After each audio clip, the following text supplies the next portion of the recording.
março de 1817, nas ruas do Recife, foram ouvidos gritos do povo saudando a libertação da pátria. Foram gritos mágicos contra a tirania. Explodia uma revolução que foi intensa, romântica e apaixonada. Tá, mas o que realmente foi a Revolução Pernambucana?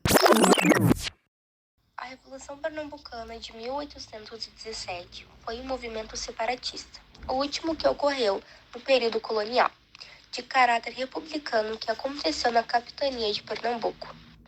Esse movimento foi liderado pelas elites locais, porém contou com grande adesão popular, assim que foi deflagrado.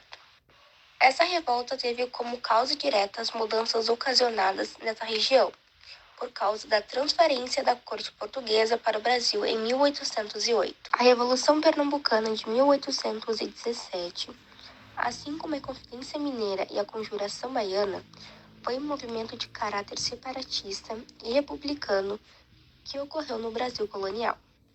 A grande diferença desse movimento para os outros dois citados foi que a Revolução Pernambucana conseguiu superar a fase conspiratória e chegou a tomar o poder local por mais de 2 meses.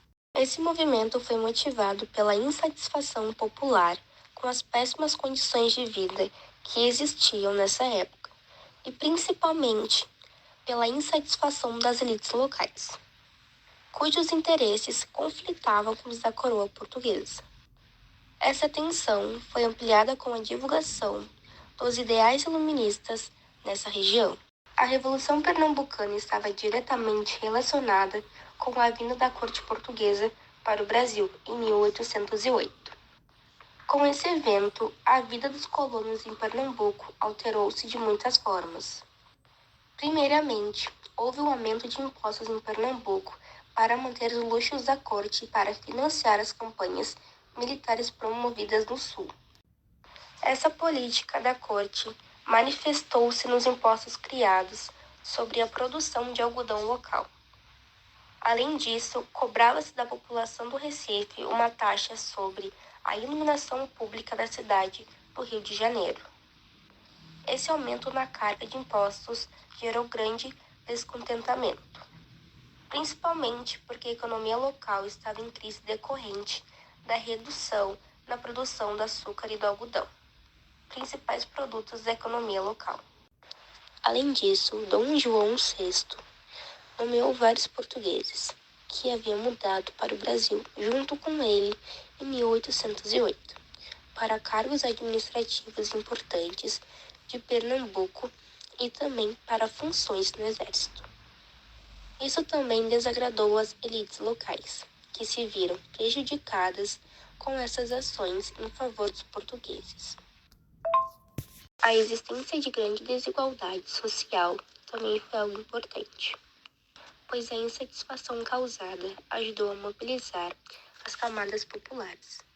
Por fim, a difusão dos ideais iluministas, que deu base ideológica ao movimento, foi principiada por uma loja maçônica, o Areópago de Itambé e pelo Seminário de Olinda.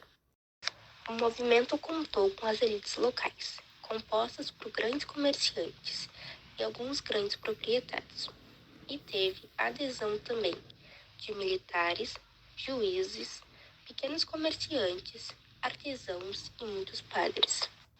A grande adesão de padres ao movimento, inclusive, fez com que essa rebelião também ficasse conhecida como Revolução dos Padres. Além disso, a região de Pernambuco tinha um grande histórico de rebeliões, como a Insurreição Pernambucana e a Guerra dos Mascates. No começo do século XIX, a insatisfação local motivou ainda outro movimento contra a coroa, conhecido como Conspiração dos Suassunas. Porém, após ser denunciado, foi desmontado em 1801.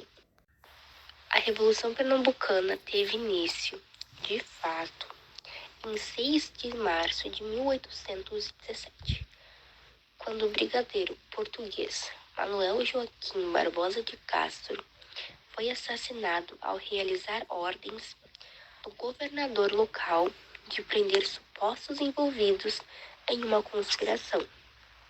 Esse assassinato foi cometido pelo capitão José de Barros Lima, que reagiu à voz de prisão realizada pelo brigadeiro.